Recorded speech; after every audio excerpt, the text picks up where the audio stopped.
You are welcome to a new edition and a new topic.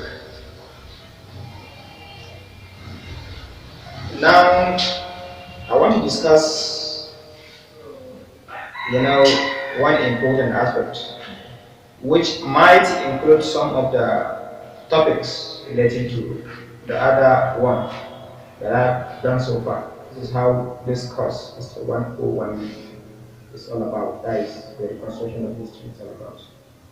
For example, you might be asked, all sources are suspect until they are proved otherwise.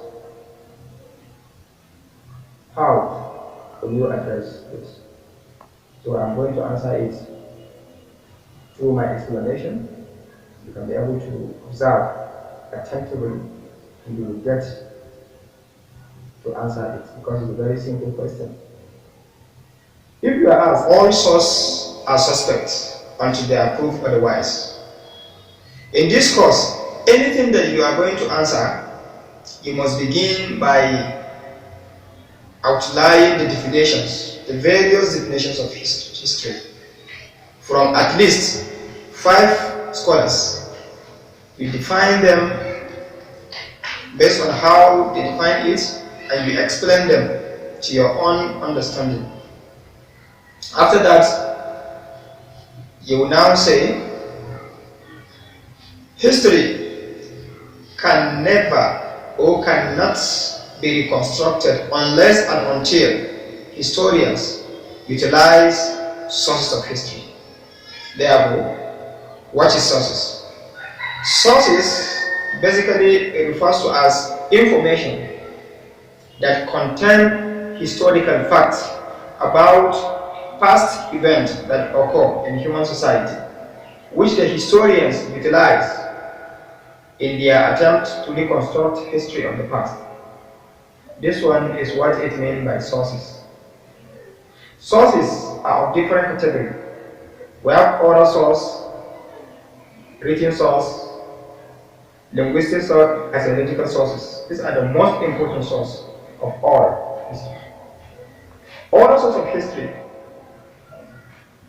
The oral source of history, this is a type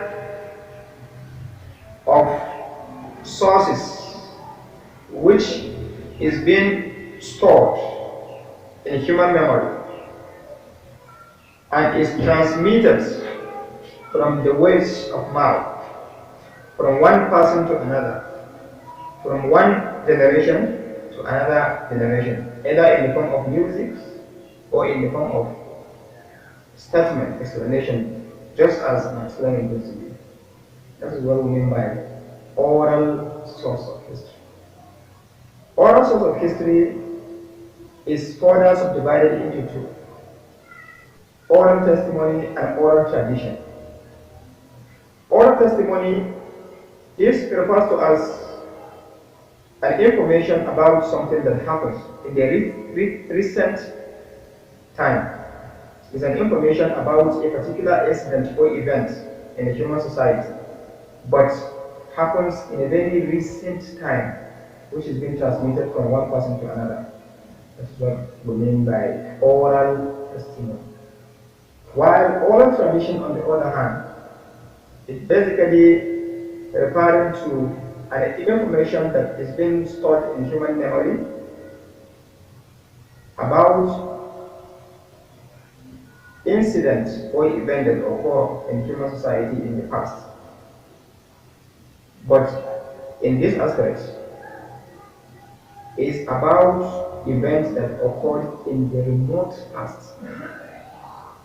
Get the point? In oral testimony is information about events that occur in the recent time. That is the one that happened like 10 years, 5 years, 1 year. This one is what we mean by oral testimony. While in oral tradition is something that occurs in a remote past. That is something that happens like 500 years, 1,000 years, 2,000 years. That is what we mean by oral tradition. Example of oral tradition like the history of Oduduwa, of Yoruba land, the history of Bayajida, of Hausa land, Hausa people, the history of Abu Yazid, of the people of Borno Empire. This is what we mean by oral tradition. Generally, oral source of history is the first and the most important source of history that dominates the entire African continent since before the coming of the written sources. Oral source of history, majority of the materials found in Africa with written histories on them, like the Kono Chronicle, which contains the historical events that took place in Kano State for more than 500 years back. Like another one, Bornean Freedom. This one is also a document that contains historical information about things that occur in Borno Empire for over 800 years back. All those ones, they are being transmitted from human memory, which is oral source, into written. But they are all written using Ajami form art of writing. That is just like an Arabic word in Hausa. So we call it Ajami. All those, the color chronicle there, their history is written there, but using Arabic art of writing called Ajami. So that is the oral source of history. Some historians give credence to oral source of history than written source of history, merely because oral source of history is the first stage that every event is being documented. Because before event is being transmitted into a written form, it must first and foremost be documented on a human memory before it will now transmitted into a written form. Therefore, some scholars say if information are being memorized reliably, it will be even more preserved and objective than that of written sources, which is subject to distortion, easily destroyed. That is oral source of history. So the utilization of oral source of history in West Africa or Africa generally, it was dominant in the period before 19th century. And that is oral source of history. Although it also has a number of weaknesses that are associated with it. For example, one of the weaknesses associated with oral source of history is it can easily be forgotten because it's been stored in human memory. So when a person grows old, it might forget some information and miss some information there. So it's one of the weaknesses of oral source. Another weakness of oral source of history is it can be easily manipulated and distorted because you can use, maybe because you are into attention or something that affects you, might let you to add or subtract some information because it's been stored in the memory. So you can easily add or reduce, which is distortion. Another weakness is bias. Bias is an inherent nature of human. Only the angels of God are unbiased. Therefore, one of the weaknesses is that bias. One might, under maybe the basis of your language or your religion or your area, You can easily change an information that you think might tarnish your image and reputation in the eyes of the world. You can easily change them out of bias into something good in order to maintain your integrity. This one is another weakness associated with bias. Then going to the written source. The written source of history is one of the important sources of history, which, as the name implies, the information that contains historical fact about the past is being documented on a written form for the utilization of people from one generation to another. The written source of history was a source which became dominant in Africa in 19th century. That is, with the coming of the Europeans, with their full power to annex the African countries in 19th century, having dominated the African country through colonialism, they now began to propagate the idea of written sources, giving credence to written sources, thereby condemning oral source of history as not a reliable source of history from historical reconstruction. Scholar who is full of Eurocentrism, that is, full of European, full of bias to support the Europeans. His name is Lord Ragnar. He argued that Africa had no history and civilization until their coming. That Africa is a dark continent, has no art of writing, therefore they have no history until when them, Europeans, penetrated into Africa and bring or develop an art of writing. That is through Western education. It's true when Africa began to have history. Although African nationalists and writers have debunked this view with so many evidences. Therefore, the written source of history is another important source of history, but it was dominant in 19th century. It contributes a lot in the reconstruction of so many histories, whether political history, economic history, social history, and any other form of history, which is even in use up to our contemporary time now. You can see literatures, books, so many in different places containing historical information. So what I'm trying to say in essence is that the 19th century is what marks the beginning of written source of history. It became prominent and dominant in Africa and other parts of the world. And from that time onward, we began to neglect the orders.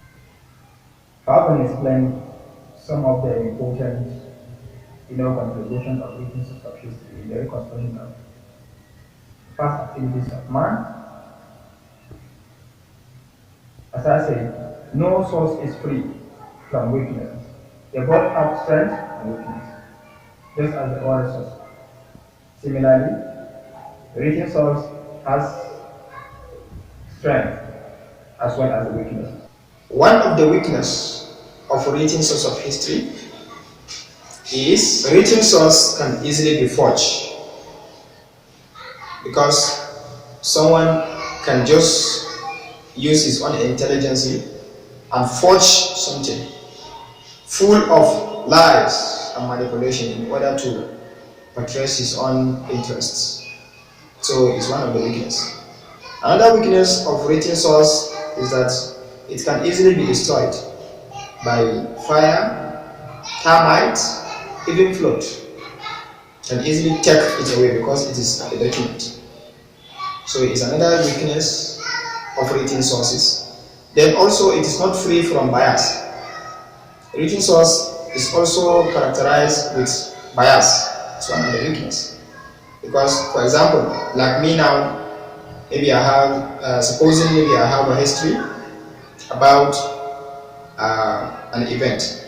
So In the process of writing it down or documenting it down into a written form, I can use my own interest, selfish interest, and use it and manipulate things, therefore involving bias. Therefore, bias is one of the weaknesses of written source. Again, a written source is also, associated with the weakness of distortion. Information can be distorted also. Just as in the oral source, distortion. Information in written source can also be distorted in order to, maintain the integrity of another. That is written source. Another important source here again is archaeological source. So I'm going to explain at least three sources quickly. That is oral, written, and archaeological source. Archaeological source is the archaeology is a discipline, an independent discipline, which is basically good or fond of excavating the soil to bring out artifacts, that is the materials left behind by extinct generation, through which they interpret a particular use that things, that those items or materials are being left in that very place for further investigation of the people, the kind of people that live in that very community, which by extension contributes immensely in the reconstruction of history, because there is something in history which they call interdisciplinary approaches. Historians like us relate with other disciplines like linguistic archaeologists in order to have some valuable information so as to complement their task in reconstructing the past, to make it holistic. They relate with archaeologists, geographers, linguistics, among others, ethnographers. So that is what made us to outline, to include archaeological source among the sources of history. So archaeologists contribute immensely in the reconstruction of the past activities of man, because one of the important tasks or the important work that the archaeologist has ever done in the history of Africa was that it was through the archaeological discoveries that made African people to realize and to understand that Africa is the cradle of man and civilization.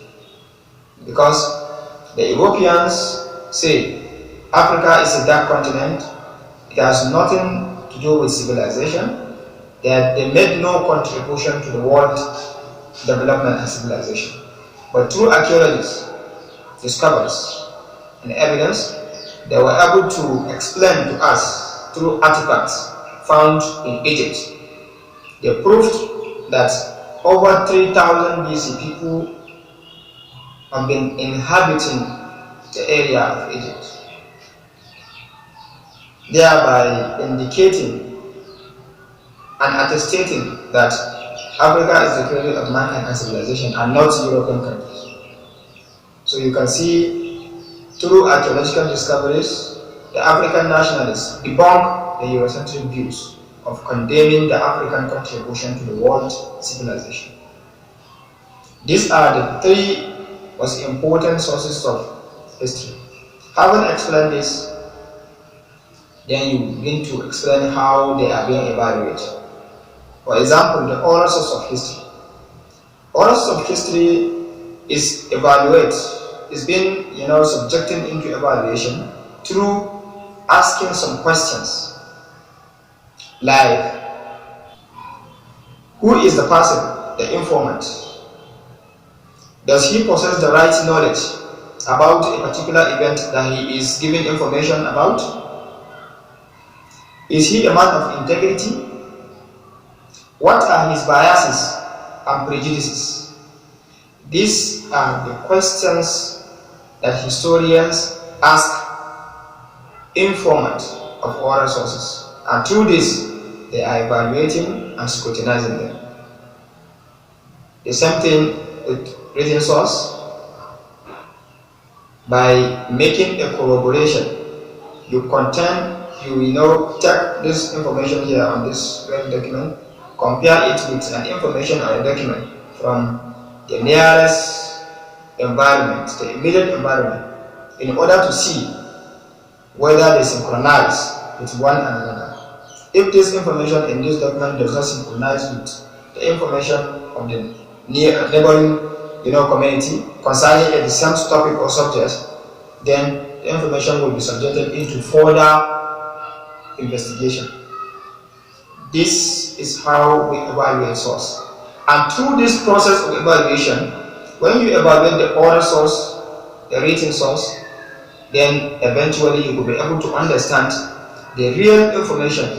You will be able to sift out the ones without concrete evidence and facts. You throw them away, and you'll be able to use the ones with concrete evidence and informations, with concrete evidence and facts. Then the historians will now use those informations and will produce a holistic body of knowledge, at least 70% truth, which will stand the test of time.